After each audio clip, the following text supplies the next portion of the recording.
firstly, socialism is the political and economic theory of social organization which advocates that the means of production should be owned and shared. So next we'll be diving into the core ideas of socialism. The core idea we'll be exploring is human nature, in which socialists argue that people, they're naturally cooperative, generous, and they naturally want to seek solidarity and fraternity, kind of like comradeship basically.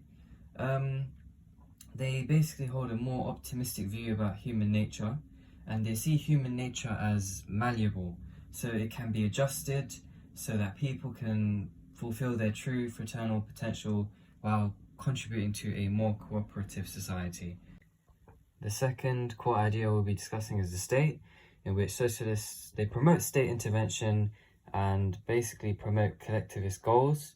There's also a need for a strong state to ensure a fair society, and they dislike theocratic and monarchical states, and they want the state that allows for political power to be redistributive and focuses on equality.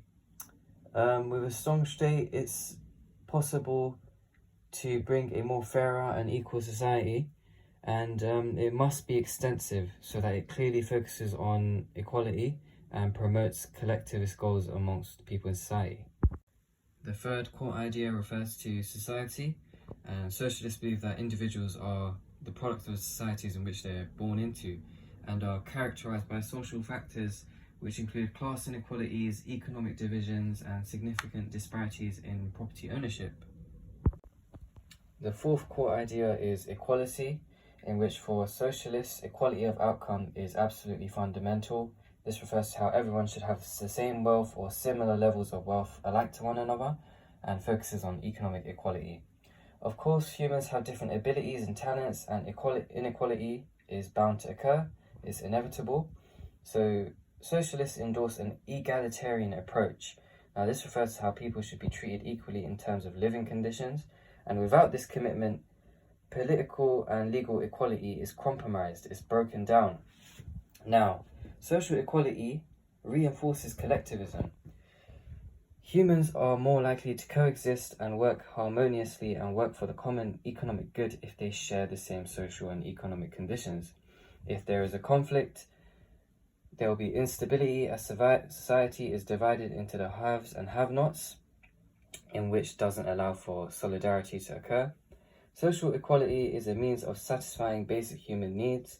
All people's basic human needs are the same. So we're talking about food, shelter, warmth, cover, etc. Socialists call for the equal distribution of wealth and resources to promote human fulfillment.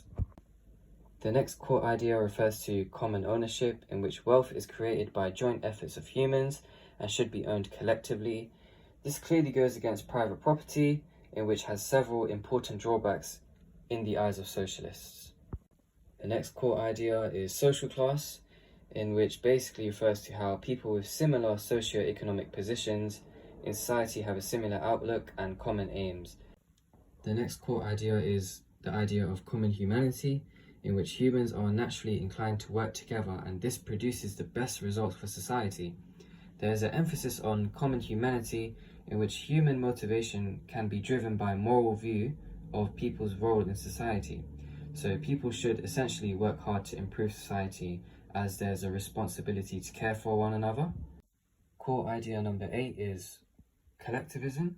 This refers to how humans can achieve their political, social, and economic objectives more effectively through collective action over individual efforts. So by working together, it allows for advancements for society, and society can only be transformed through this collective working together.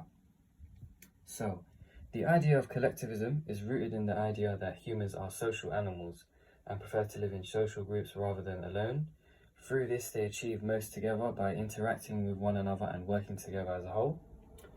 And reasons for this include, firstly, the moral perspective, is that the interests of the group, so society, should take priority over individual self-interest. This leads to collective effort and allows for social unity as well as responsibility. The second reason refers to practical terms, in which collectivism utilizes the capabilities of the whole society efficiently and avoids wastefulness. and it shows an impact of competitive individual effort. So, for example, you can see it through healthcare, housing, education, and even the industry. Okay, so now we'll be moving on to the strands of socialism, starting off with the most extreme one, referring to revolutionary and communist socialism. They argue that capitalism must be replaced by communism, as capitalism allows for exploitation and suppressing of fraternity, and by moving to communism, it resolves these issues. They argue that capitalism has always been historically doomed, as the class consciousness of workers alienated the workforce. Now, this sounds confusing, but the class consciousness basically refers to how the proletariat acknowledges that they're a product of capitalism, and this causes revolution through the proletarian uprising and leads to capitalism's destruction. Communist strand socialists, they reject the use of democratic means for a pluralist society, and they see socialism to be achieved through revolution. The state is used as a bourgeois instrument of class oppression, and through revolution and violent uprising, it leads to change and the establishment of a communist society. Of course, they argue for equality of outcome, in which everyone should have the same wealth and equality and standard of life. Moving on to the second strand, it has 3 different names, but I've just included all of them just in case, because exam questions can tend to bounce between different names, so it's good to know all of them. So this strand goes by the names of social democrats, evolutionary socialists, and neo-revisionists, although neo-revisionists can be seen to tied into third way, which we'll dive into a bit later. So they argue for revolution, but not through violent measures seen through the revolutionary strand, and they argue that change should be seen through the franchise. Change can happen gradually as more people are awakened to change. For example, more people will vote for leaders advocating for change through that use of the franchise. They agree that capitalism is bad, but it should not be scrapped or rid of from society. And they argue for equality of opportunity. Now, this is different to outcome.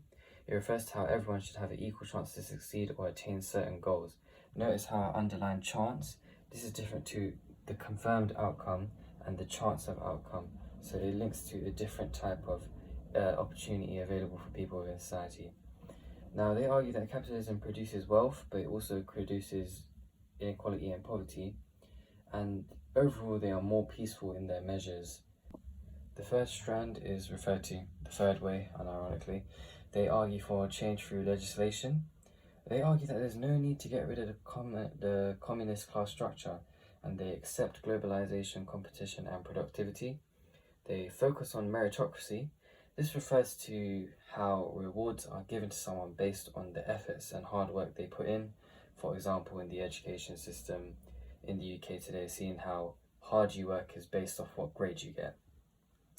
They advocate for privatization and marketization, and they also support, similar to the Social Democrats, equality of opportunity alongside that key factor of meritocracy, which has just been explained.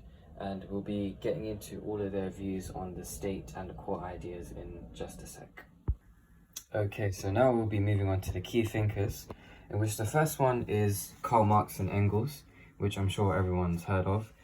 They associate themselves with the communist strand, so the very extreme and radical strand, and they argue based on a couple points which we'll go through here. So the first one is historical materialism, in which refers to the economic base in society, which includes things like the production and distribution of goods, and this shapes the social and political structures within society. They argue that changes to the mode of production leads to historical progress. For example, it leads to the formation of social classes and conflicts, which pushes society forward. They then argue regarding dialectical change, in which refers to the process of development occurring through conflict or struggle between two opposing forces. So in this case, it's the bourgeoisie and the proletariat, so the ruling class and the working class, and this leads to an establishment of a communist society. The next point they argue regarding is class consciousness, in which the proletariat becomes a class for itself. It acknowledges itself as a class, and is aware of its own interests and is determined to pursue them. Moving over here, it's seen how proletariats, Marx and Engels, they use this quote in which proletariats have nothing to lose but their chains, showing how as a class they need to stand up to the ruling class, so the bourgeoisie. In relation to human nature, they believe that humans are social animals, drawing upon what was mentioned earlier in the video, and they argue that behavior is influenced by nurture over nature. Capitalism, however, contaminates this, so it doesn't allow this to occur, and pushes views of selfishness and greed through competition and privatization and etc. Capitalism also doesn't allow for cooperation, as humans can't see and fulfill their full potential as they're so focused on capitalism and etc.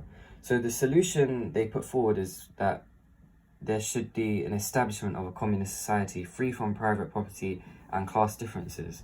So in relation to the state, they argue that the state is not politically neutral and is merely a committee for the ruling class and is there to solely benefit them and keep the working class, as in the proletariat, oppressed. They argue that a revolution is needed which would establish the dictatorship of the proletariat, and when achieved, the state withers away and communism is achieved. Examples include China under Mao Zedong and USSR under Lenin and Stalin. And yeah, that is Marx and Engels in a nutshell.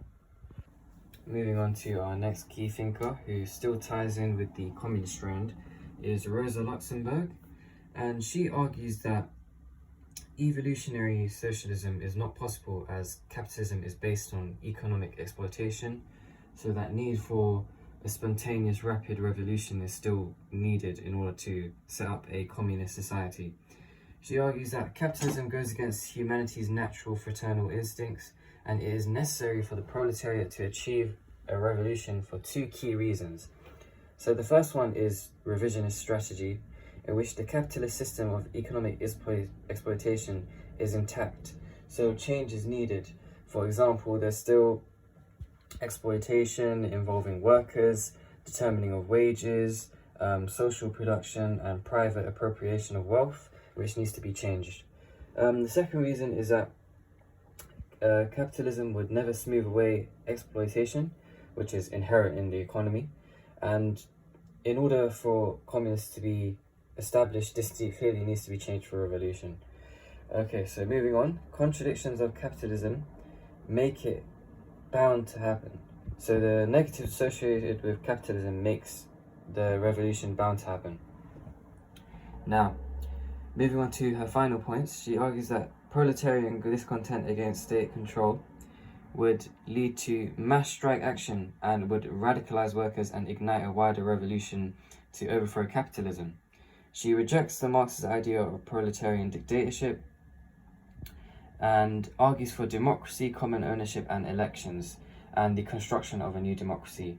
That kind of ties into the evolutionary / social democrat strand, but the reason why it's still communist is because she still supports revolution, but it needs to be spontaneous and gentle. So the next key thinker links into social democrats, and her name is Beatrice Webb, and she holds the view that capitalism is the main cause of crippling poverty, demeaning inequality, and acted as a corrupting force for humanity, fostering unnatural levels of avarice, so basically insane greed, and selfishness among men and women. In relation to her view on society, she rejects Marx's theory of class struggle and argues that the modern age of democratic policies can lead to the securing interests of the working class. She argues that regarding the inevitability of gradualness, in which socialism can be achieved peacefully by passing of democratic reforms. See, this clearly ties into social democrats, as they believe in revolution through reforms, in which she's clearly advocating for here.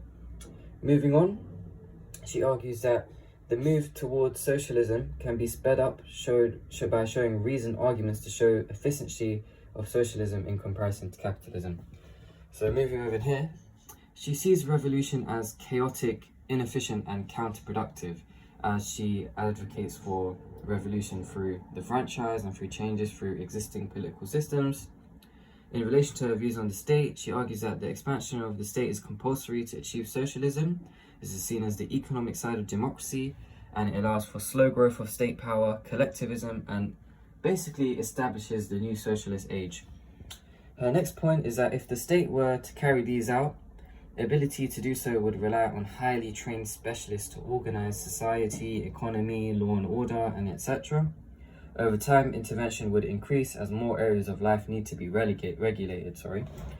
Role of disciplined elite, as in the people who allow the organization of society. They guide the mass of citizens towards a socialist state, and the expansion of the state had slightly changed its character from police power to housekeeping on a national scale, in which that is the quote used by Beatrice Webb herself to explain why the state needs to be expanded. And yeah, our next key thinker ties back to social democrats, so the second strand. His name is Anthony Crossland. There's two Anthonys in this, but this one is a social democrat. He argues that capitalism has radically changed and has shifted into modern capitalism, which has a lack of internal tensions for revolution. This is due to extension of democracy, dispersing of business ownership and social mobility, as well as nationalization of industries. He argues regarding Keynesian economics, which we'll get into after. Capitalism has produced high living standards, and the main aim of socialism is to now manage capitalism to deliver increased social justice and equality. So linking back to the egalitarian approach of increasing the living standards for all, and this links to reward status and privileges. He puts forward four main justifications for equality. First one being economic efficiency, the second being creating of a more communitarian society, so removal of existing inequalities. The third one being injustice of rewarding talents and abilities, focus on nurture over nature. He also advocates for a need for social justice, which is fundamental to his arguments, in which he focuses on democratic equality. In relation to economy, he argues that common ownership has gone far enough, which clearly differs from the communist revolutionary strand. He argues that for egalitarian society, there will be high levels of government spending and redistribution of income and wealth to ensure equality, which ties into it. So linking back to Keynesian economics, this is essentially a mixed economy, which has some aspects of nationalization as well as privatization. Also argues for economic expansion in order to take care of the bottom and the lower classes in society, while preserving the living standards of the top and the wealthier classes. In terms of education, he advocated for development of comprehensive secondary education and expansion of higher education for all children of all abilities. In regards to society, he calls for economic change in which society is less binary and less polarized between employers and employees. This is seen as there's new classes different to traditional workers, such as managers, technocrats, and etc. Now moving on to our final key thinker, tying into the third way, which is Anthony Giddens. He holds a new approach to socialism, and he argues that social democracy has to be modernized due to the impact of globalization, the rise of the new knowledge economy, and growth of more individualistic aspirations. In his views on capitalism, he highlights the corrosive effects of it, as well as individualism on community and fraternity. Now, in relation to the state, he holds an approach based on the strengths of social justice, which is key to the third way perspective. It includes neoliberal free market traditions, and it holds two key themes. So firstly, they reject state intervention and they accept the free market, with an emphasis, moving over here, on equality of opportunity over outcome. As well as this, they favour community over class conflict. And the second point is that the state has to have a minimal role, in which they focus on infrastructure, education, and should not focus on economics or social engineering. For example, it calls for a government or a state to control the widening inequalities of outcome.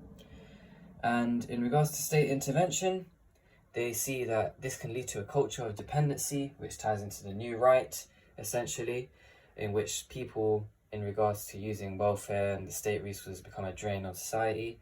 And instead, he advocates for a social investment state, in which is a contract between government and citizen, and essentially asks for triangulation, so neoliberal and social democratic means. In regards to the economy, the left should get comfortable with the markets, because the free market economy is efficient and encourages responsibility. Capitalism was also liberating for individuals, and now it's free than ever to self-actualize and carve out individual identities in relation to society. It stresses the importance of community and responsibility to offset negative effects of the free market, which can be seen through excessive materialism and individualism, but to also reflect the declining importance of class conflict.